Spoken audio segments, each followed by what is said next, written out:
"Why didn't you tell us you were having a birthday dinner?" my mother asked, her voice dripping with false concern.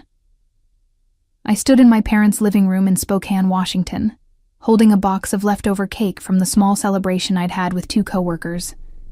My sister Brooke sat on the couch, scrolling through her phone, not even bothering to look up. "I did tell you," I said, keeping my voice steady. "3 weeks ago, and again last week. I texted you the day before." My mother waved her hand dismissively. "Oh, honey, you know how busy we've been with Brooke's promotion party planning. Speaking of which, we need to finalize the catering menu. Brooke, did you decide on the shrimp appetizers or the crab cakes?" That was it. That was the entire acknowledgement of my 29th birthday. 5 years in a row now, they'd forgotten. Not forgotten, actually. That would have been easier to swallow. They just didn't care enough to remember. My name is Kelsey, and I'm 29 years old. I work as a medical billing specialist at a large healthcare network, and I've been living alone in a modest apartment for the past 6 years. My sister Brooke is 26, works in marketing at a tech startup, and has always been the golden child.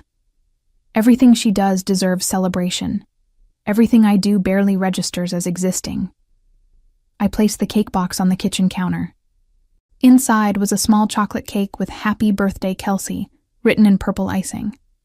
I'd bought it myself from the grocery store bakery because no one else was going to. "Actually, I can't stay," I said. "I just wanted to drop this off since I couldn't finish it." "That's sweet, dear," my mother said, already turning back to Brooke. "Now, about the guest list for your party. Should we invite the Hendersons? They have that lovely son who just moved back from Seattle." I left without another word. Nobody noticed. The drive back to my apartment took 20 minutes, and I spent every second of it replaying the interaction. 5 years. 5 consecutive years of having my birthday treated like an inconvenient footnote, while Brooke got elaborate parties for every minor achievement. When she got her driver's license at 16, they threw a party. When she graduated college, they rented out a restaurant. When she got her first apartment, they bought her all new furniture and threw a housewarming party that I helped set up. When I graduated college, they took me to dinner at a chain restaurant. When I got my first apartment, they asked if I needed help moving, but canceled at the last minute because Brooke had a date she needed advice for. When I got promoted to a senior billing specialist position 2 years ago, they said congratulations over text, and then asked if I could help pay for Brooke's new car. I did help pay for that car. Like an idiot, I sent them $2,000 because family is supposed to help family. Brooke never thanked me. She probably didn't even know I contributed. My apartment was dark when I got home. I flipped on the lights and looked around at the space I'd made mine. It wasn't much, but it was clean and organized. I had a decent couch I'd bought secondhand, a coffee table I'd refinished myself, and walls decorated with prints I'd collected over the years. Everything here I'd earned and bought with my own money. I sat down at my small kitchen table and opened my laptop. My bank account stared back at me from the screen, showing a balance that had grown steadily over the past 5 years. $48,000 in savings. I'd been putting away money religiously, living below my means, skipping vacations and new clothes and fancy dinners. I'd been saving for a house down payment, waiting for the right time, the right place. But why was I waiting? For what? For my family to finally notice me? For them to acknowledge that I existed as more than just Brooke's older, less interesting sister? My phone buzzed. A text from my mother. "Can you pick up the deposit check for Brooke's party venue tomorrow? We're swamped." I stared at that message for a long moment. Then I opened a real estate website and started searching for properties in coastal Washington. Within an hour, I'd found it. A small beach house in Westport, 2 hours from Spokane. 1 bedroom, 1 bathroom, recently renovated. Ocean views. Available for immediate purchase. Asking price was $45,000. I bookmarked the listing and closed my laptop. Something was shifting inside me. A decision crystallizing that I'd been avoiding for years. I was tired of being invisible. I was tired of being taken for granted. I was tired of watching my family celebrate Brooke while treating me like an afterthought. This birthday was going to be different. Not in the way I'd always hoped, with them finally remembering and caring. Different in a way that would make them notice whether they wanted to or not. The next morning, I called the real estate agent listed on the beach house property. Her name was Patricia, and she sounded surprised when I told her I wanted to make an offer that same day. Most people like to view the property first, she said. Can we schedule a viewing for this weekend? I asked. If it's what I want, I'll make an offer immediately. You sound very certain. I am. Saturday morning, I drove to Westport alone.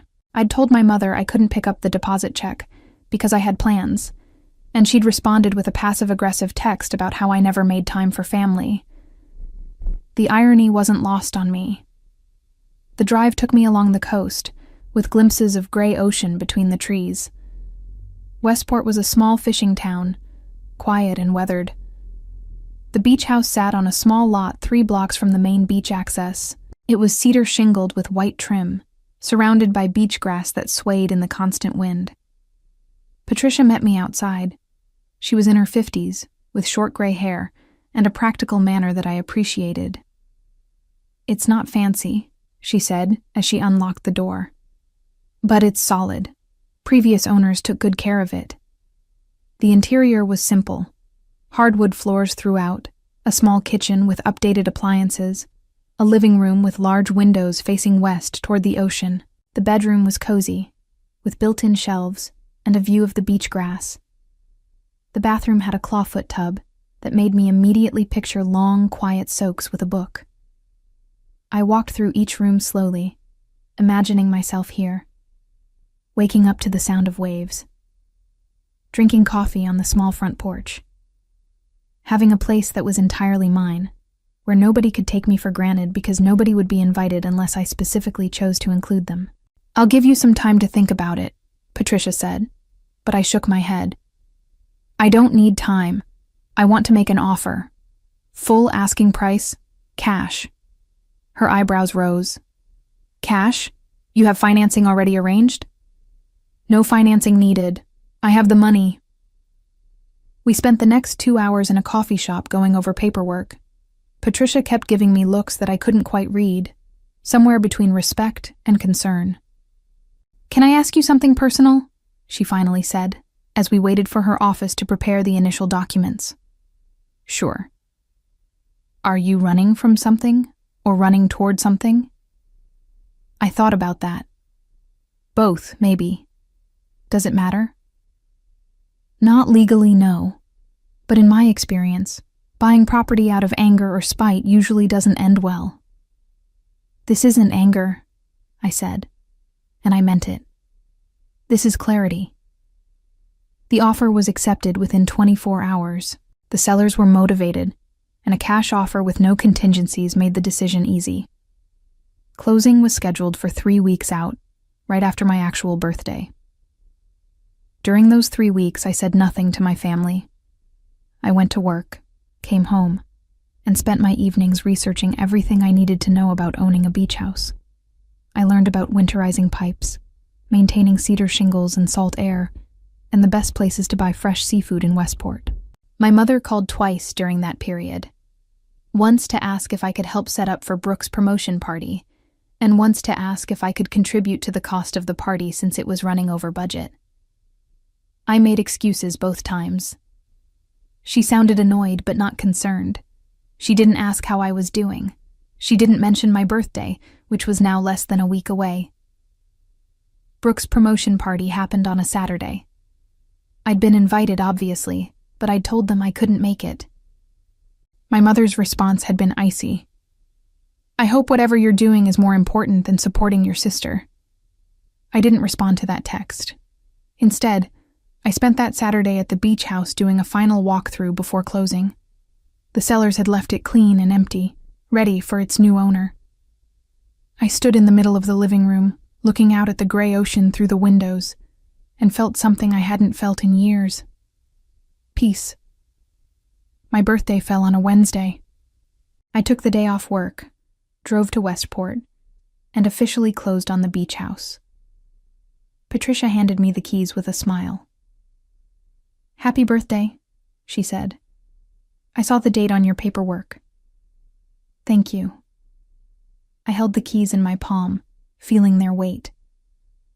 "I hope this place brings you everything you're looking for." I spent the rest of that day at the beach house, sitting on the front porch with a bottle of wine and a plastic cup. I'd brought a few things with me: a beach chair, a blanket, some basic groceries. As the sun started to set, I took out my phone and snapped a photo. Me, sitting in the chair with the beach house visible behind me, raising the cup of wine toward the camera. The ocean was a gray-blue smudge in the background. I posted it to social media with a single caption: "Birthday present to myself, family not invited." Then I turned off my phone and watched the sunset alone.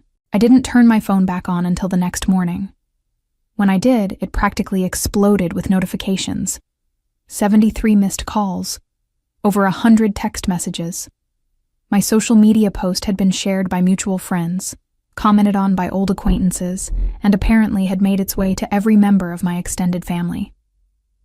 The first text from my mother had arrived 10 minutes after I posted the photo. "What is this about?" Then, 2 minutes later, "Kelsey, call me immediately," followed by, "Is this a joke? Where did you get the money for a house?" My father had texted, "Your mother is very upset. We need to talk about this." Brooke's messages were more direct. "Are you seriously trying to make drama on my month? I can't believe how selfish you are." There were messages from aunts, uncles, cousins I hadn't spoken to in years. Everyone suddenly very interested in what I was doing, and where I'd gotten the money, and why I hadn't told anyone. The attention I'd never received for anything positive in my life was now being lavished on me for making one quiet, defiant statement. I made coffee in the beach house kitchen and sat at the small table reading through the messages. My hands were shaking slightly, not from fear, but from the sheer intensity of vindication I felt. They noticed. Finally, they noticed. My mother called at 8 in the morning. I let it ring. She called again. And again. On the 4th call, I answered. "Where have you been?" she demanded before I could say hello. "I've been calling you all night." "I was sleeping," I said calmly. "It's my birthday. I took the day off." "Your birthday was yesterday, and that's not the point. What is this about a beach house?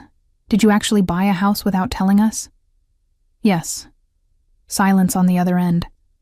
Then, "How? Where did you get that kind of money?" "I saved it. Over 5 years." "5 years? You've been hiding money from us for 5 years?" I almost laughed at that. "Hiding it? It's my money, Mom. I didn't realize I needed to report my savings to you." "Don't get smart with me. We're your family. You should have told us. We could have helped you find something better, closer to home." "I like where it is, and I didn't want help. This is ridiculous." Her voice was rising now, that familiar tone that used to make me want to shrink and apologize. "You bought a house out of spite? To make some kind of statement?" "I bought a house because I wanted one," I said. The statement was just a bonus. That caption. "Family not invited." Do you know how that makes us look? How does it make you look? Like we're terrible parents. Like we don't care about you. I paused, letting that hang in the air. And whose fault is that? Excuse me? You forgot my birthday, Mom. Again. For the 5th year in a row. I told you about my birthday plans. I texted you. I reminded you. And you blew me off because you were too busy planning another party for Brooke. We did not forget. We've been busy, and your birthday fell in the middle of all this party planning. We were going to take you to dinner this weekend. Were you? Or is that something you just decided right now? She sputtered. That is incredibly unfair. We love you just as much as we love Brooke. Then why don't you show it the same way? We do. You're being oversensitive. Just because we don't throw you elaborate parties doesn't mean we don't care. When was the last time you threw me any party? When was the last time you acknowledged one of my achievements without immediately pivoting to something about Brooke? When was the last time you called me just to see how I was doing? I call you all the time. You call me when you need something. To help with Brooke, to contribute money, to run errands. When was the last time you called just because you wanted to talk to me? Another silence. Longer this time. I'm not going to apologize for caring about both my daughters, she finally said, her voice cold. I'm not asking you to apologize for caring about Brooke.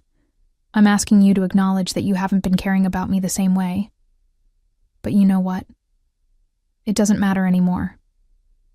What do you mean it doesn't matter? I mean, I'm done waiting for you to notice me. I'm done hoping that maybe this time you'll remember my birthday, or celebrate my accomplishments, or just treat me like I matter. I bought that house for me. I'm building a life that doesn't revolve around waiting for scraps of attention from people who clearly don't want to give them.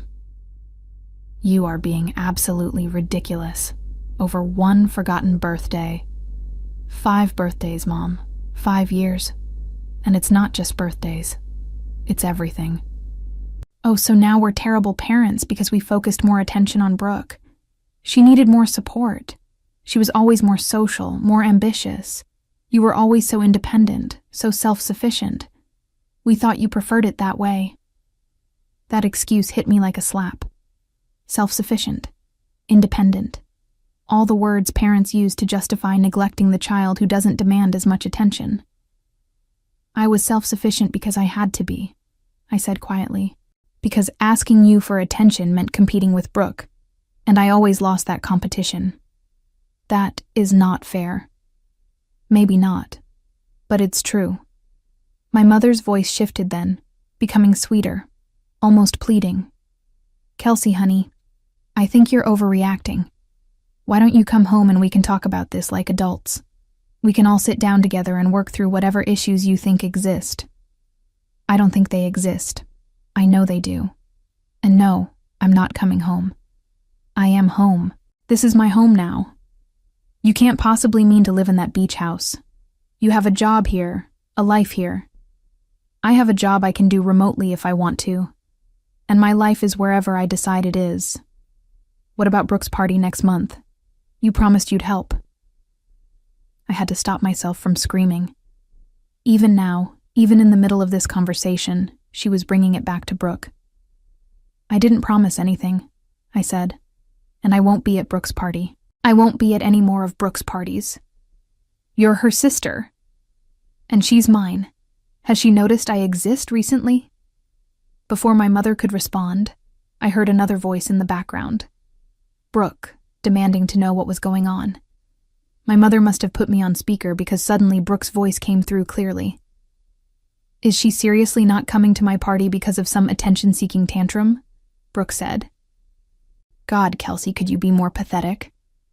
Something inside me went very still and very calm. Hi, Brooke, I said. Happy belated birthday to you too. What? My birthday, yesterday. The one nobody remembered. Again. Oh, please, we remembered. We were just busy. You're such a drama queen. You know what's funny? I can tell you every single birthday gift you've gotten from our parents for the past 5 years. The designer purse when you turned 21, the weekend trip to Portland when you turned 22, the professional camera when you turned 23, the down payment on your car when you turned 24, the jewelry set last year. Can you tell me what I got for any of my birthdays? Silence. Exactly, I said. Because you don't know. Because you've never cared enough to notice. That's not my fault Mom and Dad treat you different. Maybe if you were more what? More like you? More demanding? More willing to make everything about myself? More appreciative? God, do you know how much Mom and Dad have done for you? And you just throw it in their faces by buying some house and posting that passive-aggressive caption. What have they done for me, Brooke? Specifically? Tell me one thing they've done for me in the past 5 years that wasn't related to you or something they needed from me. More silence. Then, defensively, they let you live at home through college. So did most parents. What else? This is stupid. I'm not playing your victim game. It's not a game. It's my reality, and I'm done with it. I hung up before anyone could respond. My hands were shaking again, but I felt lighter than I had in years. I'd said it. All of it. Every resentful thought I'd swallowed for years had finally been spoken out loud. My phone started ringing again immediately. I turned it off and set it on the counter. Then I walked outside to the front porch, sat in my beach chair, and listened to the waves. The vindication I'd felt earlier was still there, but it was accompanied by something unexpected. Grief. I was grieving the family I'd always wanted but never had. The parents who would have cared equally about both daughters. The sister who would have noticed when I was hurting. The birthday celebrations I'd never gotten. But underneath the grief was something stronger. Relief. The knowledge that I'd finally stopped waiting for something that was never going to happen. I'd built my own life, made my own choices, and created my own celebration. And it felt better than any party they could have thrown me. I spent the next 3 days at the beach house, ignoring the constant notifications on my phone. I'd turned it back on once to check for work emergencies, saw another 100 messages from family members, and promptly turned it off again. The silence was intoxicating. On Friday morning, I drove back to Spokane to pack up my apartment. I'd already contacted my landlord about breaking my lease early and was willing to pay the penalty. My job had a remote work policy that I'd never taken advantage of, and my boss had approved my request to work from home indefinitely without any fuss. I was a good employee who never caused problems, and they were happy to accommodate me. I was loading boxes into my car when my father showed up. He pulled into the parking lot and climbed out of his sedan slowly, looking tired and older than I remembered. We hadn't spoken since the phone call with my mother, and I wasn't sure what to expect. "Kelsey," he said, "can we talk?" "I'm kind of busy, Dad." "I can see that. Are you really moving to that beach house?" "Yes." He ran a hand over his face. "Your mother is devastated. She hasn't stopped crying since that phone call." "I'm sorry she's upset. Are you?" "Because it seems like you wanted to hurt her." I set down the box I was carrying and turned to face him fully. "I wanted her to notice me. There's a difference. She notices you. We both do. Do you?" "When was my last birthday, Dad?" He blinked. "It was Wednesday, right? And what did you do for it?" "We were going to take you to dinner this weekend. Your mother already made reservations." I pulled out my phone, turned it on just long enough to show him the screen, then handed it to him. "Show me the reservation confirmation. Show me any text or email proving you made those plans before I posted that photo." He stared at the phone, his face reddening. "I don't need to prove anything to you."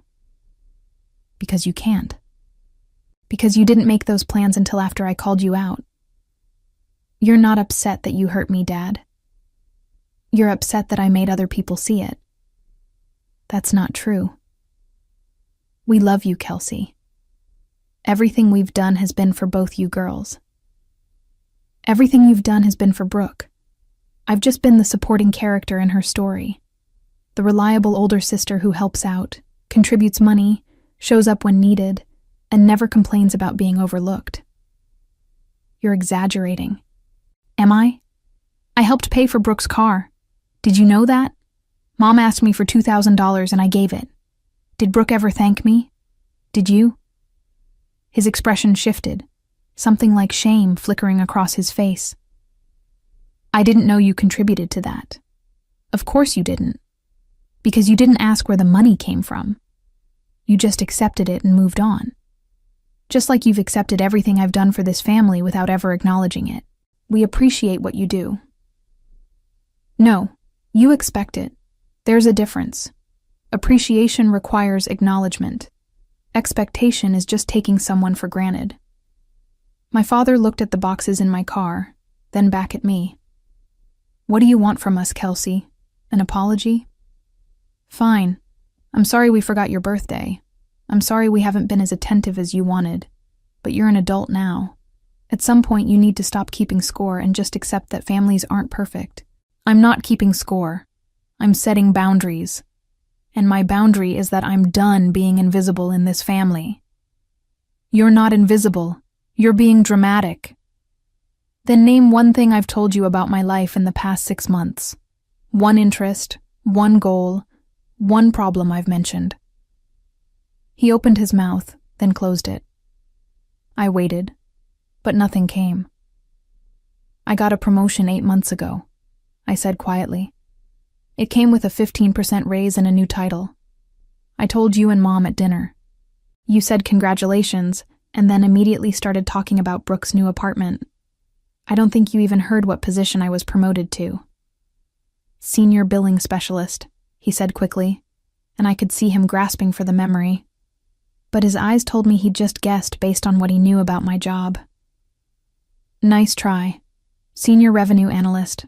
Different department, different responsibilities. But you wouldn't know that because you never asked. Kelsey, I have 2 daughters. I can't remember every detail of both your lives. I'm not asking you to remember every detail. I'm asking you to remember anything.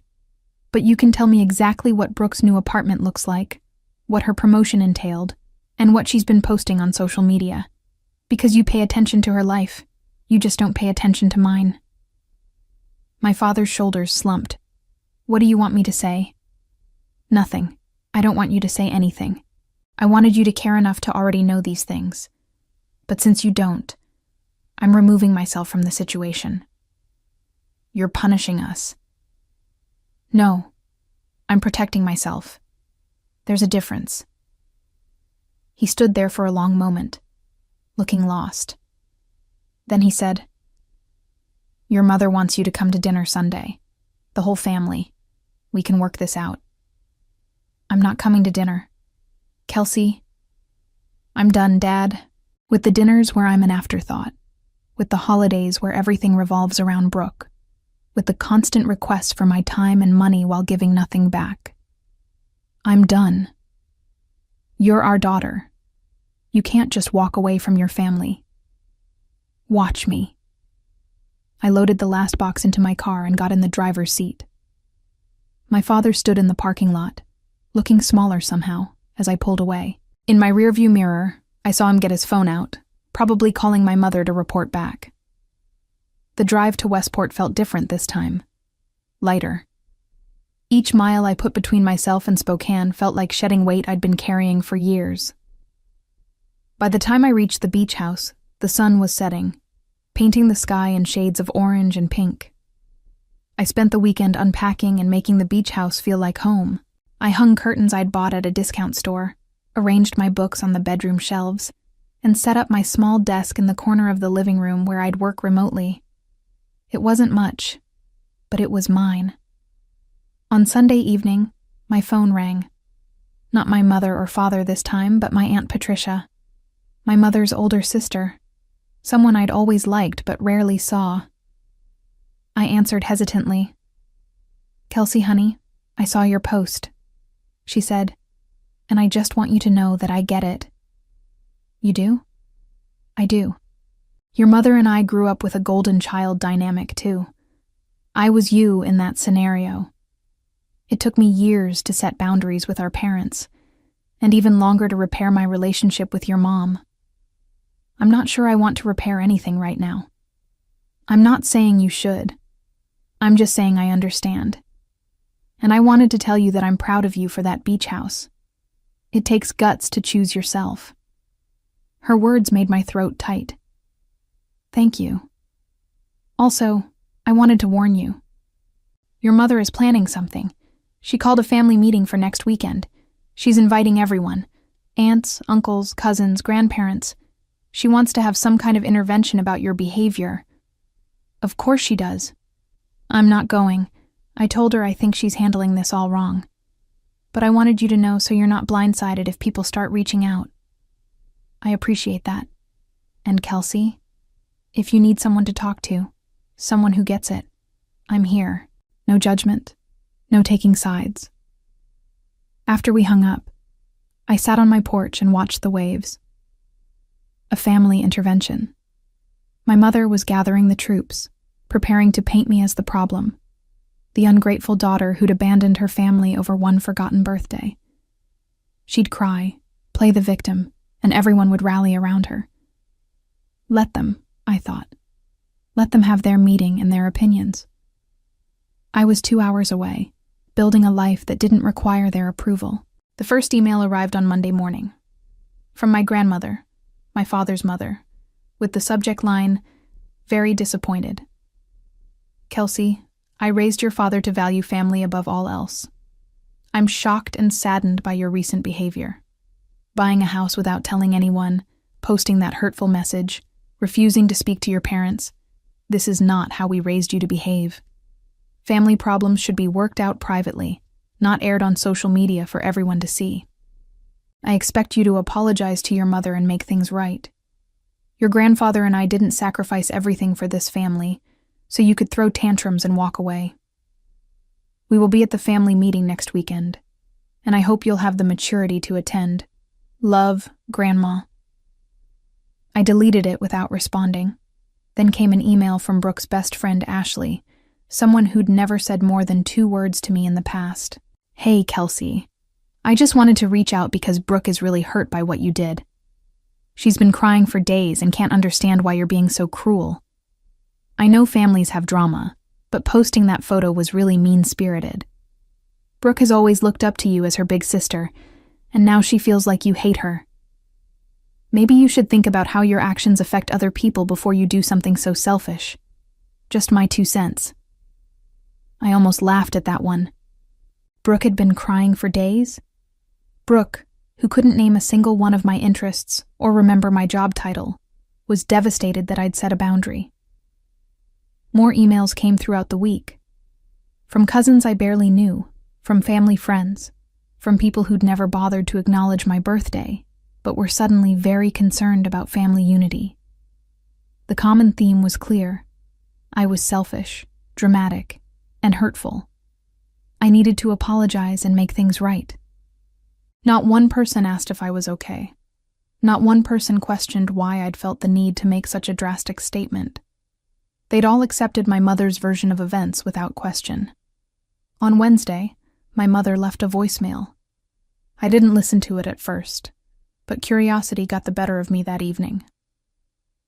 "Kelsey, this has gone on long enough. I've tried to be understanding, but you're tearing this family apart. Do you know how many people have called me asking what's wrong? How many people think we're terrible parents because of what you posted? Your grandmother is devastated. Your father is barely sleeping. Brooke can't focus on work because she's so upset. All because you decided to throw a tantrum over one forgotten birthday. I'm arranging a family meeting this Saturday at 2 p.m. Everyone will be there. Your grandparents, your aunts and uncles, everyone who loves you and wants to help you see reason. I expect you to be there. We're your family, Kelsey. You don't just get to walk away from us because you're feeling sorry for yourself. Call me back and confirm you'll attend. We need to resolve this." I saved the voicemail, then sent a single text in response. "I won't be attending. Please stop contacting me." Her reply came within seconds. "If you don't come to this meeting, you're choosing to end your relationship with this entire family. Is that really what you want?" I stared at that message for a long time. The threat was clear. Show up and submit to their judgment, or be cut off completely. It was meant to scare me, to make me realize what I'd be losing. But as I sat there in my beach house, listening to the waves and feeling the peace I'd found in this small space, I realized something important. I'd already lost them. Or maybe I'd never really had them in the first place. I typed back, "If that's what you think will happen, then you've already made your choice. But I'm not the one ending anything. I'm the one who finally stopped pretending everything was fine." I blocked her number after that. Then I blocked my father, Brooke, and anyone else who'd been sending me messages trying to guilt me into apologizing. The silence that followed was deafening at first, but then it became peaceful. On Thursday, something unexpected happened. I received a message on social media from someone named Jenna. Her profile showed a woman around my age, smiling in front of a mountain backdrop. "Hi, Kelsey. I hope this message doesn't seem weird, but I saw your post about the beach house and your caption. I just wanted to say that I completely understand what you're going through. I went through something similar with my own family 3 years ago. They forgot my 30th birthday while throwing an elaborate party for my younger brother, and when I called them out on it, they made me feel like I was the problem for being too sensitive. It took me a long time to realize that I wasn't overreacting. I was just finally acknowledging a pattern that had been there my whole life. Setting boundaries with family is one of the hardest things to do, but also one of the most important. I don't know if you need to hear this, but you're not crazy. You're not selfish. And you're not wrong for choosing yourself. That beach house looks beautiful, by the way. I hope it brings you peace." I read that message 3 times, feeling tears prick my eyes. A complete stranger understood what my own family refused to acknowledge. I sent her a reply thanking her, and we ended up messaging back and forth for over an hour. She told me about her journey of setting boundaries, the family members who'd eventually come around, and the ones who never did. She told me it was okay to grieve the family I'd wanted while still protecting myself from the family I had. That conversation did more for me than any family meeting could have. Friday evening, my phone rang from an unknown number. Against my better judgment, I answered. "Kelsey? It's Daniel." Daniel, my mother's younger brother. I hadn't heard from him in over a year. "Hi, Uncle Daniel. Look, I'm calling because your mom asked me to try talking some sense into you. She's really upset about this whole situation." "I'm sure she is. But I'm not calling to do that. I'm calling to tell you I'm not going to that family meeting." I sat up straighter. "You're not?" "No, because I've been watching this play out, and honestly, I think your mom is out of line." "Really?" "Really. Look, I love my sister, but she's always had this way of rewriting history to make herself the victim. And I've seen how she treats you versus how she treats Brooke. I've seen it for years and never said anything, and I'm sorry for that." "Why didn't you say anything?" "Because it was easier not to. Because calling out family dynamics is messy and uncomfortable. But your post made me realize that my silence was part of the problem. So I'm telling you now, you're not wrong. You're not being dramatic, and you deserve better than what you've been getting." I couldn't speak for a moment. Finally, I managed, "Thank you. You have no idea how much that means. I do have some advice, though. Don't expect the rest of the family to see it that way. At least not right away. Your mom has already shaped the narrative, and most people are going to believe her version. They're going to think you're the problem." "I know. But eventually, some of them will figure it out. It might take months or even years, but people who really care will come around. Until then, you just keep doing what you're doing.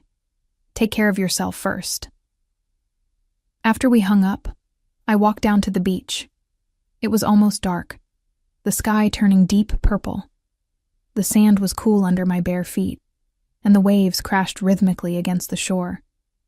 I thought about everything that had happened in the past week and a half. The hurt, the anger, the confrontations, the unexpected support from strangers and distant family members. Saturday afternoon came, and I imagined my family gathering at my parents' house 2 hours away. I pictured them sitting in the living room, probably with coffee and pastries my mother had fussed over arranging. My grandmother would be in her usual chair, my grandfather beside her, aunts and uncles on the couch, cousins scattered around, all of them waiting for me to show up so they could stage their intervention. I was at the farmer's market in Westport instead, buying fresh vegetables and locally caught salmon. The vendor, an older man named Carl, had been friendly every time I'd stopped by. Today he asked if I was settling into the area okay. "I am," I told him. Better than I expected, actually. Good to hear. We like having new folks who appreciate the quiet.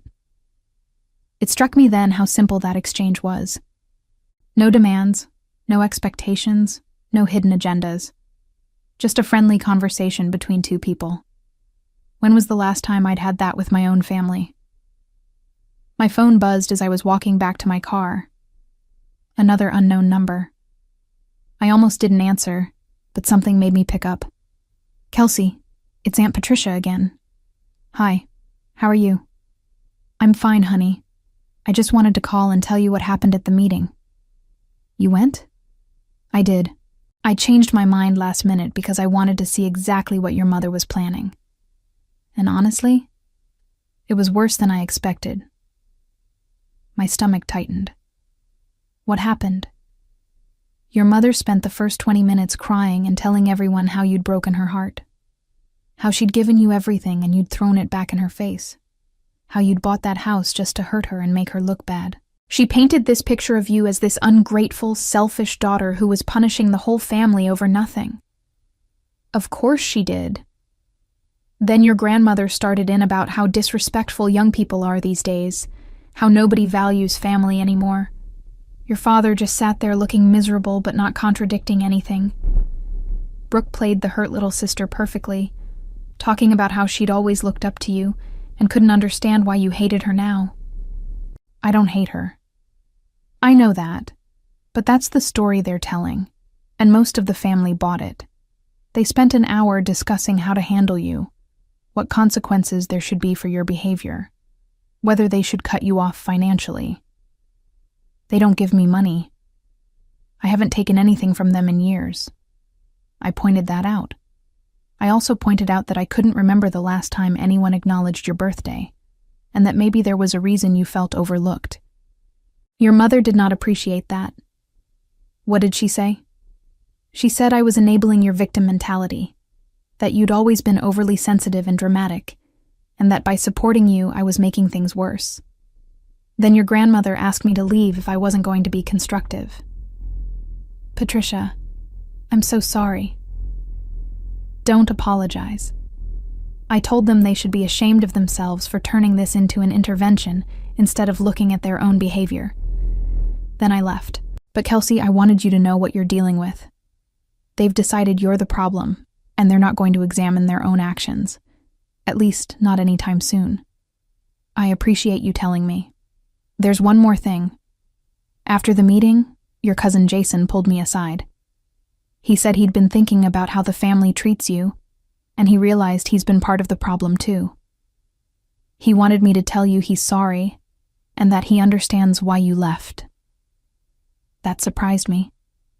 Jason was Brooke's age, and they'd always been close. Really? Really. So it's not everyone, Kelsey. There are people who see what's happening. We're just not the loudest voices right now. After Patricia hung up, I sat in my car in the parking lot and processed what she'd told me. My family had gathered to discuss me like I was a problem to be solved rather than a person who'd been hurt. They'd decided I was wrong, without ever considering that their own behavior might have contributed to my decision. And instead of reaching out to ask what had led to this breaking point, they demonized me for setting a boundary. I drove back to the beach house and spent the rest of the afternoon organizing my home office. As I worked, I thought about the family meeting and what it represented. They'd given me an ultimatum: submit to their judgment or lose them forever. But the truth was, I'd been losing them my whole life. This just made it official. Sunday morning, I woke up to an email from my father. The subject line was, "Final attempt." Kelsey, your absence from yesterday's family meeting spoke volumes. Your mother is heartbroken, your sister is devastated, and your grandparents are extremely disappointed. We gave you every opportunity to make this right, and you chose not to take it. Effective immediately, we will be removing you from the family trust, the family cell phone plan, and any shared accounts. Your mother has asked me to tell you that you are no longer welcome at family gatherings until you apologize and make amends. This is not what any of us wanted, but you've left us no choice. We love you, but we cannot continue to enable your selfish behavior. If you change your mind and decide to act like a mature adult, you know how to reach us. Until then, we need space from you. Dad. I read it twice, waiting for the pain to hit. The grief, the panic, the desperate need to fix things. But it didn't come. Instead, I felt something closer to relief. I wasn't on the family trust because they'd never put me on it in the first place. That was only for Brooke. I'd been paying for my own phone for 3 years, and the only shared account I had with them was an old streaming service login that I never used. They were cutting me off from things I'd never had or no longer needed. I typed out a response. I accept your decision. I hope you all find peace with your choices, as I've found peace with mine. Take care. Then I closed my laptop and went for a walk on the beach. The morning was gray and foggy, the kind of weather that would have depressed me in my old life. But now it felt appropriate, cleansing somehow. The fog obscured everything more than 20 feet away, creating a sense of isolation that should have been lonely, but instead felt safe. When I got back to the house, I had a new email. From Brooke this time. Kelsey, I need you to know how much you've hurt me. I thought we were close. I thought you were someone I could count on, but you've shown your true colors by abandoning the family over something so stupid. Mom is devastated. Dad looks 10 years older. Grandma says she might not have much time left, and you're making her final years miserable. All because you wanted attention. Well, congratulations. You got it. I hope you're happy in your little beach house, living alone with no one who loves you. Because that's what you chose. You chose a house over your family. And when you realize how big of a mistake that was, don't come crawling back expecting us to welcome you with open arms. Some things can't be undone. I'm done with you. I stared at that email for a long time. The manipulation was so obvious it was almost funny.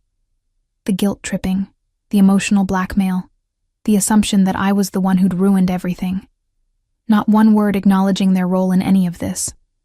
Not one moment of self-reflection or empathy. I didn't respond. I saved the email in a folder I created called Evidence, along with all the other messages from the past 2 weeks. Then I made myself breakfast and sat on my porch watching the fog slowly lift. My phone rang around noon. Another unknown number. This time I let it go to voicemail. When I checked it later, it was my grandmother.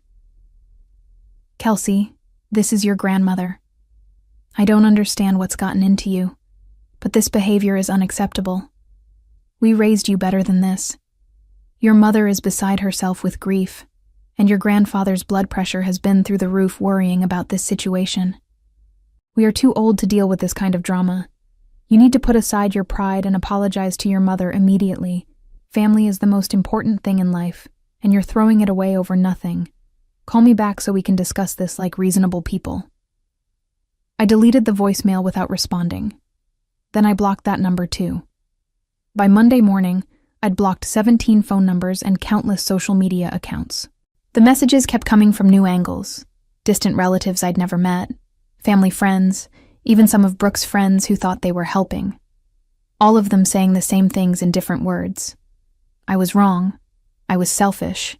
I needed to apologize. But there was also another set of messages. Smaller, quieter, but more meaningful. Jason sent me a direct message apologizing for never speaking up when he'd seen the favoritism. Aunt Patricia sent me photos of beach houses she thought I'd appreciate, along with encouraging notes. Jenna, the stranger who'd first reached out, checked in to see how I was holding up. And there was one more. An email from someone named Chloe with the subject line, "Thank you. Hi, Kelsey. You don't know me, but I saw your beach house post get shared by a mutual friend. I just wanted to thank you for having the courage to do what I've been too scared to do for years. My family has a similar dynamic with me and my younger brother, and seeing your post made me realize I don't have to keep accepting treatment that hurts me just because they're family. I'm starting to save money for my own beach house, metaphorically speaking, and your courage helped me take that first step. So thank you. I read Chloe's email 3 times, feeling something shift inside me. My choice to set boundaries hadn't just affected me. It had given someone else permission to do the same. Maybe that was worth more than my family's approval had ever been. 3 months passed, and I settled into a rhythm that felt more authentic than anything I'd experienced in years. I worked from my beach house office, taking breaks to walk along the shore or grab coffee at the local cafe. The people in Westport were friendly but respectful of boundaries. They didn't pry into why a 29-year-old woman had moved to their small town alone, and I appreciated that more than they could know. My social media had become a different kind of space. Instead of posting to maintain appearances or stay connected with people who didn't really care, I shared genuine moments from my new life. Photos of sunsets over the ocean, my growing collection of sea glass, the cozy reading nook I'd created in the corner of my living room. Each post was simple, unfiltered, and entirely for myself. The comments were interesting. Old acquaintances I'd barely known started engaging more than my family ever had. People said things like, "This looks so peaceful," and "You seem really happy," and "I'm inspired by your courage to start over." But there was also a noticeable absence. No comments from Brooke, my parents, or most of my extended family. They'd made their choice, and I'd made mine. In early December, I posted a photo of my Christmas tree. It was small and slightly crooked, decorated with ornaments I'd bought at an estate sale and strung with lights that cast a warm glow across my living room. The caption read, "First Christmas in my own home. First time I'm excited about the holidays in years." Within an hour, I received a message from my mother. She hadn't been blocked on social media. I'd decided that cutting off all contact would give her ammunition to claim I'd shut everyone out. Instead, I'd simply stopped responding to her messages, letting her see my life continue without her. "Kelsey, I see you're not coming home for Christmas. I want you to know that we'll have a place set for you at dinner if you change your mind. Brooke is bringing her new boyfriend, and it would mean a lot to the family if you were there. It's been 3 months. Don't you think it's time to move past this?" I stared at that message, analyzing every word. Not an apology, not an acknowledgement of what had happened. Just an expectation that enough time had passed, and I should be ready to pretend everything was fine. And the detail about Brooke's new boyfriend, of course that was included. Another milestone in Brooke's life that I was expected to show up and celebrate. I didn't respond. Instead, I posted another photo the next day. Me at the local holiday market, holding a cup of mulled cider and smiling genuinely. The caption, "Building new traditions." That night, Brooke called. I almost didn't answer, but curiosity got the better of me. "What do you want?" I asked when I picked up. "Wow. Hello to you too," she said, her voice dripping with false sweetness. "I'm calling because Mom asked me to try talking to you. She's really hurt that you're refusing to come home for Christmas." "I'm not refusing to come home. I am home. You know what I mean. To our parents' house, for the family gathering. I wasn't actually invited. Mom just said there would be a place set. That's not an invitation. That's a passive-aggressive way of making me look bad when I don't show up. God, you always have to make everything so complicated. Can't you just come to Christmas dinner and be normal for once? Define normal. You know, act like part of the family. Stop being so dramatic about everything. Brooke, in the 3 months since I left, have you once asked me how I'm doing? Have you once acknowledged that maybe the way I was treated contributed to my decision? Oh, here we go again with the victim thing. You're not the only person in this family who exists, Kelsey. You're right, I'm not. But I'm the only person who's been consistently treated like I don't matter. That is such bullshit. You matter. You've always mattered. You're just mad that Mom and Dad don't worship the ground you walk on like you think they should. I never wanted worship. I wanted basic acknowledgement, but you wouldn't understand that because you've never gone without it. Whatever. I'm not going to beg you to come to Christmas, but I want you to know that you're ruining it for everyone. Mom cries every time someone asks if you're coming. Dad barely speaks at dinner anymore. Grandma and Grandpa keep asking what they did wrong. You're tearing this family apart, and for what? A stupid beach house. The beach house isn't the point, Brooke. It never was. Then what is the point? What do you want from us? Nothing. I don't want anything from you anymore. That's the whole point. She was quiet for a moment. Then, you know what? Fine. Don't come to Christmas. We'll have a better time without you anyway. At least we won't have to walk on eggshells worrying about offending you. You've never worried about offending me before. Why start now? She hung up without responding. I sat on my couch, petting the cat I'd adopted 2 weeks earlier. A scraggly orange tabby named Captain, who'd been at the shelter for 6 months because he was too independent. He purred in my lap, completely content, asking for nothing but occasional food and the freedom to come and go as he pleased. We understood each other perfectly. My phone buzzed with a text from Aunt Patricia. I heard Brooke called you. Don't let her get in your head. You're doing great. I smiled and sent back a heart emoji. Patricia had become an unexpected ally, checking in regularly and offering support without trying to fix the situation or push me to reconcile. She'd even driven out to visit me once, spending a weekend walking the beach and talking about her own experience setting boundaries with family. Christmas came, and I spent it exactly how I wanted. I woke up late, made myself a fancy breakfast, and spent the afternoon reading by the fireplace. In the evening, I video called with Jenna, the stranger who'd first reached out after my original post. We'd become genuine friends over the past 3 months, bonding over our similar experiences with family dynamics. She lived in Colorado and was planning her own escape from a toxic family situation. "How are you holding up?" she asked, her face filling my laptop screen. "Surprisingly well.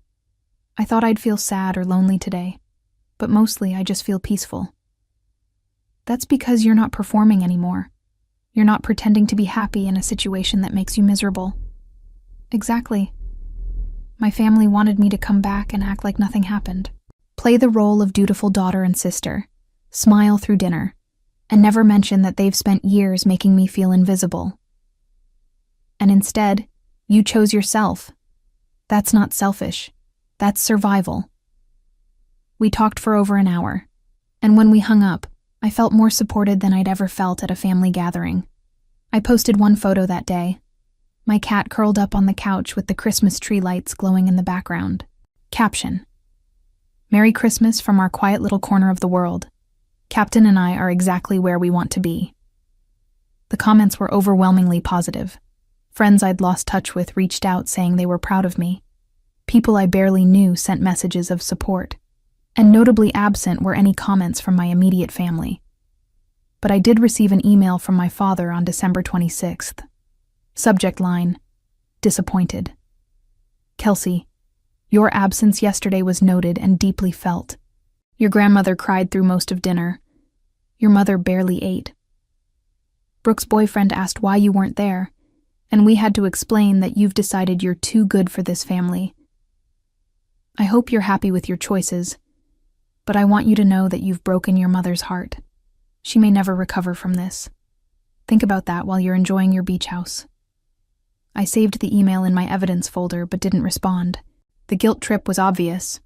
My grandmother's tears, my mother's broken heart, all my fault for not subjecting myself to their dysfunction. But I was learning to recognize manipulation when I saw it, and I refused to let it work anymore. January brought an unexpected development. I was at the grocery store in Westport when I ran into a woman I vaguely recognized from Spokane. Her name was Diane, and she'd been friends with my mother years ago. "Kelsey?"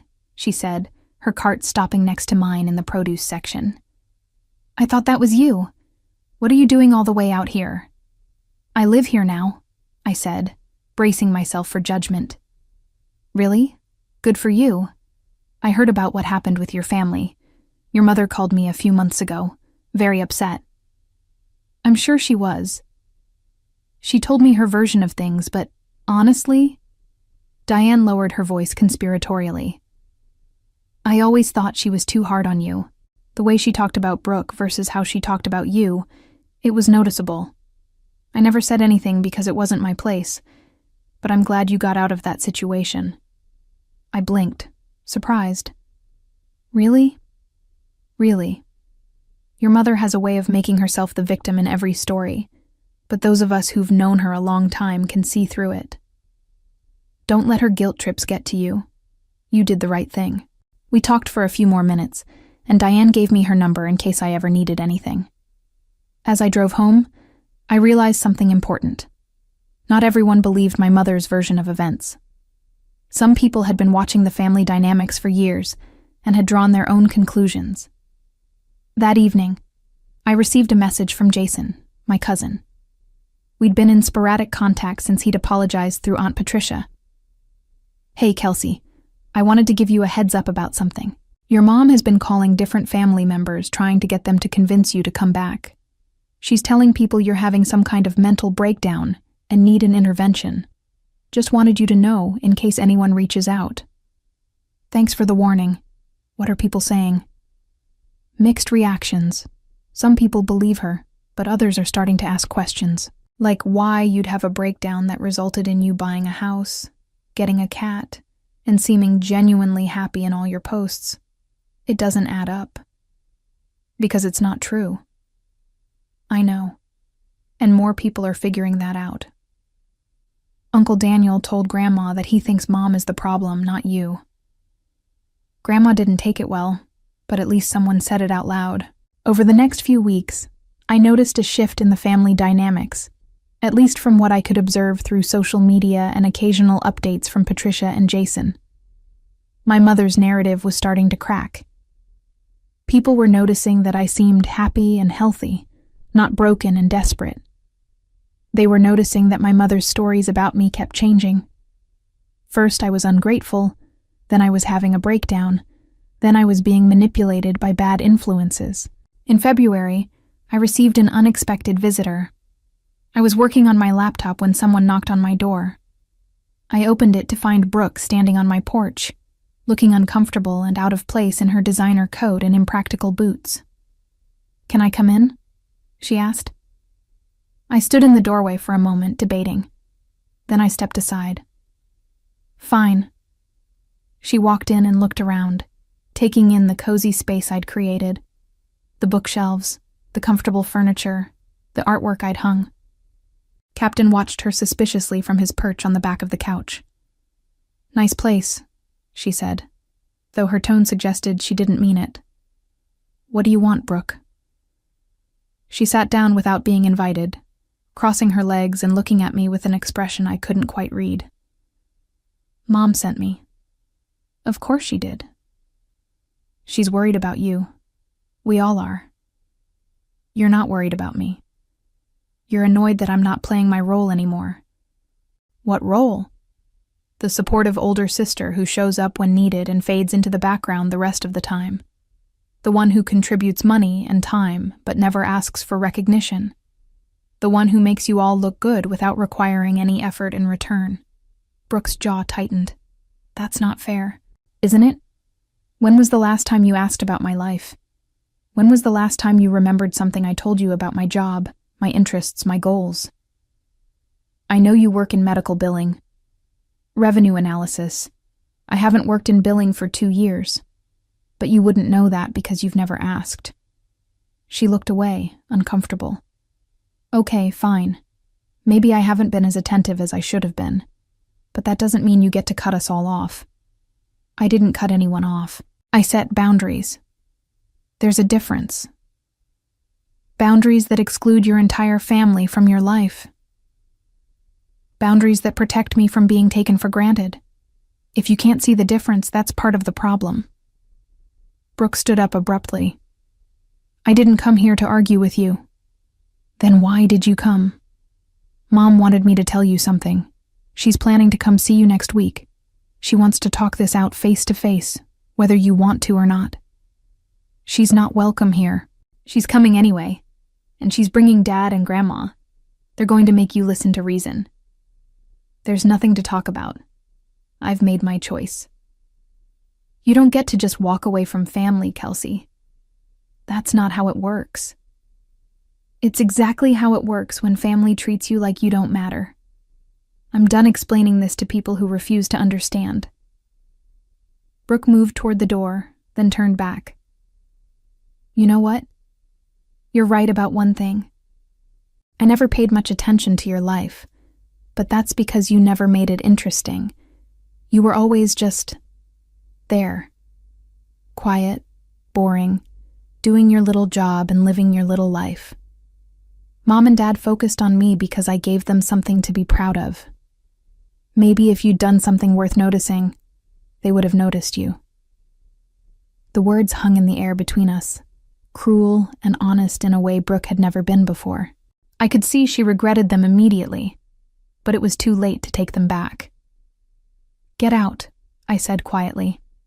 Kelsey, get out of my house, and tell Mom not to bother coming next week. If she shows up, I'll call the police for trespassing. Brooke left without another word. I locked the door behind her and stood there shaking, not with hurt, but with anger. After all these months, after everything that had happened, she still didn't get it. She'd revealed exactly what they all thought, that I was boring, unworthy of attention, nothing special, and they'd decided that justified their treatment of me. I pulled out my phone and sent a group text to my mother, father, and Brooke. If anyone from this family shows up at my house uninvited, I will call the police. I am not interested in conversations, interventions, or reconciliation. Leave me alone.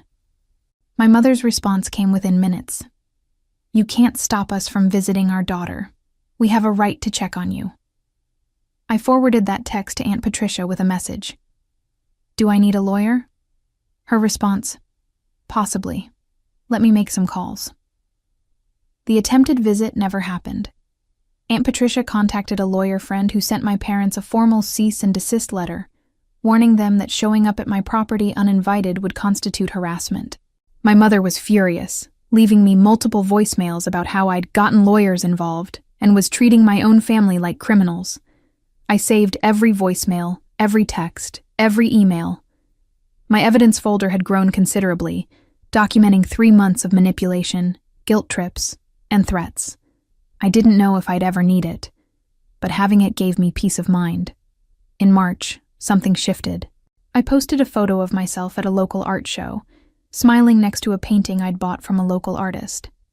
The caption was simple: supporting local artists and feeling grateful for this community that's welcomed me. The comments were mostly positive, but one stood out. From my grandmother. You look happy, dear. I'm glad you found peace, even if it's away from us. I'm sorry we made you feel like you had to leave to find it. I stared at that comment for 10 minutes, reading it over and over. It wasn't a full apology, and it didn't erase years of favoritism and neglect. But it was an acknowledgement. A crack in the united front my family had presented. I sent her a private message. Thank you, Grandma. That means more than you know. She responded, Your mother won't like that I wrote that. But I'm too old to keep pretending I don't see what's been happening. You deserved better from all of us. Over the next few weeks, more cracks appeared. Uncle Daniel posted a supportive comment on one of my photos. Jason started openly defending me when family members made snide comments. Even some of Brooke's friends reached out privately, admitting they'd been following my journey and were inspired by my courage to set boundaries. My mother, seeing her narrative crumble, made one final desperate attempt. She posted a long Facebook status about the pain of having an estranged child, painting herself as a heartbroken mother who'd done everything right but still lost her daughter. She talked about unconditional love, about family bonds that couldn't be broken, about how she'd always be there when I finally came to my senses. The responses were mixed. Some people offered sympathy and support, but others, people who'd been watching this play out for months, called her out. Maybe ask yourself why your daughter felt the need to leave, one person wrote. I've seen Kelsey's posts and she seems genuinely happy. That doesn't happen when someone is running from a good situation, another added. My mother deleted the post within 24 hours. In April, on what would have been my 30th birthday, I posted a photo of myself on the beach at sunset, holding a glass of champagne. The caption read, 30 years old today. First birthday in 6 years that I actually celebrated. First birthday that felt like mine. Here's to choosing peace over performance, authenticity over approval, and self-respect over family dysfunction. Best decision I ever made. The post got hundreds of likes and comments. People shared their own stories of setting boundaries with toxic family members. They talked about the guilt, the grief, and ultimately the freedom that came from choosing themselves. But the most meaningful message came from Jenna. I did it. I moved out. I got my own place and told my family I needed space. Your courage gave me courage. Thank you for showing me it was possible. I cried reading that message, not from sadness, but from the realization that my choice to set boundaries had rippled out beyond my own life. I'd given someone else permission to do the same. My mother sent one final email on my birthday. Subject line, please. Kelsey, it's your birthday and you're not here. Do you know how wrong that feels? How empty the house is without you? I know we've made mistakes. I know we didn't always see things the way you saw them. But please, can we try again? Can we sit down and talk, really talk, without lawyers or anger or hurt feelings? I miss my daughter. We all miss you. Please come home. I read it 3 times, looking for real accountability, real acknowledgement of the specific ways they'd hurt me, but it wasn't there. Just vague references to mistakes and not seeing things the same way, without naming what those mistakes were or acknowledging the pattern of neglect and favoritism. I wrote back, Mom, I appreciate that you miss me, but missing me isn't the same as understanding why I left, until you can specifically acknowledge the ways you treated me differently than Brooke. Until you can recognize the pattern of forgetting my birthdays while celebrating every minor milestone of hers. Until you can admit that you took me for granted for years. We don't have anything to talk about. I'm not coming back to a situation where I'm expected to pretend everything is fine. I deserve better than that. I finally believe I deserve better than that. That's what this year has taught me. She didn't respond. Summer came, bringing warm, sunny days and a steady stream of tourists to Westport. I'd made friends with other locals. The woman who ran the bookstore, the couple who owned the coffee shop, a group of artists who met weekly to paint by the ocean. These people knew me as Kelsey, the woman who'd moved to town and was building a quiet life by the sea. They didn't know about my family drama, and I didn't tell them. It wasn't relevant to who I was becoming. In August, I received a wedding invitation from Jason. He was getting married in September, and he'd addressed it to me specifically with a handwritten note. I know this might be awkward given the family situation, but I really want you there. You're important to me, and I'm not letting Mom's drama dictate who gets to celebrate with me. No pressure, but I hope you'll come. I RSVP'd yes, knowing it would be the first time I'd seen most of my family since I'd left. Part of me dreaded it, but another part felt ready. I'd spent almost a year building a life that didn't require their approval. I could handle one wedding. The wedding was outdoors in a vineyard outside Spokane. I arrived alone, wearing a dress I'd bought specifically for the occasion, something that made me feel confident and beautiful. As I walked toward the ceremony area, I saw heads turn. My mother's face went white. Brooke's expression was unreadable. But Jason lit up when he saw me, and immediately came over to hug me. You came, he said, genuine happiness in his voice. Of course I came. I wouldn't miss it. The ceremony was beautiful, and during the reception, something interesting happened. People approached me. Cousins, aunts, uncles, family friends. They asked about my life in Westport, complimented me on how happy I looked, and several admitted they'd been following my social media and were inspired by my journey. My mother kept her distance, watching from across the room with a pinched expression. Brooke ignored me entirely. My father looked like he wanted to approach but couldn't figure out how. It was my grandmother who finally broke the ice. She came over during dinner, moving slowly with her cane, and sat down next to me.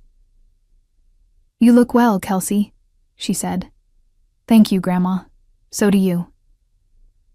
I meant what I wrote in that comment. I'm sorry we failed you. I'm sorry I went along with your mother's version of events instead of listening to yours. I appreciate that. Your grandfather wants to apologize too, but he's stubborn and doesn't know how. He's been talking about you a lot lately, asking questions about your life, wondering if you're truly happy or just pretending to be. I'm truly happy. I can see that. It's in your eyes. You used to look diminished somehow, like you were always trying to take up less space. Now you look like you fit in your own skin. We talked for a while longer, and when she left, I felt something loosen in my chest. Not forgiveness exactly, but maybe the beginning of it, at least with her. The evening wound down, and as I was getting ready to leave, my father approached.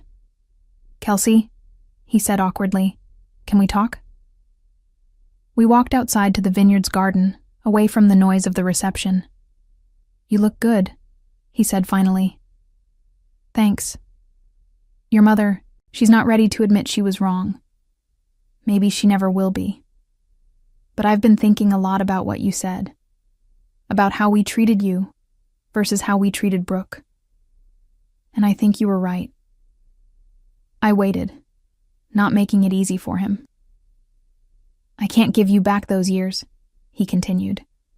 "I can't undo the birthdays we missed or the achievements we overlooked. But I want you to know that I see it now. I see what we did, and I'm sorry." "Do you?" I asked. "Or are you just sorry that I left?" He flinched. "Both, maybe. Is that honest enough?" "It's a start. Can we try to have some kind of relationship, even if it's different from before? Maybe, but it has to be on my terms. No guilt trips about missing family events. No pressure to reconcile with Mom if she's not willing to do the work. No expecting me to go back to being invisible." "I understand. And Dad, if you ever forget my birthday again, we're done. Permanently." He nodded, his eyes wet. "I'll put it in my calendar, with reminders, multiple reminders." We hugged, briefly and awkwardly, and then I left the wedding. As I drove back to Westport, windows down and music playing, I felt something I hadn't expected. Hope. Not hope that my whole family would suddenly change, but hope that maybe I could have selective relationships with the ones who were willing to put in the effort. 6 months later, I was sitting on my porch watching the winter waves when my phone rang. It was my father, calling to wish me happy birthday a day early. Just in case, he said. He forgot on the actual day, though he promised he wouldn't. We talked for 20 minutes about my life, my work, the book I was reading. He asked questions and actually listened to the answers. My mother never apologized. She maintained her version of events, telling people I'd overreacted and abandoned the family over nothing. But her voice got quieter over time as more people stopped believing her narrative. Brooke and I existed in a state of mutual distance, not hostile, but not close. We exchanged occasional polite messages, but neither of us pushed for more. My grandmother called every few weeks, and we'd developed a relationship that felt honest in a way it never had before. Jason and I stayed close, and Aunt Patricia became one of my best friends. Uncle Daniel visited Westport twice, both times bringing his wife and kids for weekend beach trips. The family I'd been born into had fractured, but in the breaking, I'd found the people who actually cared about me as a person, rather than as a role to fill, and I'd built a chosen family in Westport. Friends who knew my worth without me having to prove it, who celebrated my successes without comparing them to anyone else's, who remembered my birthday without reminders. As for the beach house that had started everything, it remained my sanctuary, my proof that choosing myself hadn't been selfish, it had been survival. Every morning I woke up to the sound of waves, and every morning I was grateful for the courage it had taken to post that one simple photo with that one simple caption. Birthday present to myself, family not invited. My family's dysfunction had cost them a daughter, but their rejection had given me something far more valuable, myself. Looking back on that revenge journey now, I realized it had never really been about revenge at all. It had been about reclaiming my voice, my worth, and my right to be seen. The beach house wasn't a weapon. It was a mirror, forcing my family to see exactly what they'd been doing for years. Some of them finally looked. Some of them never would. And I'd learned to be okay with both.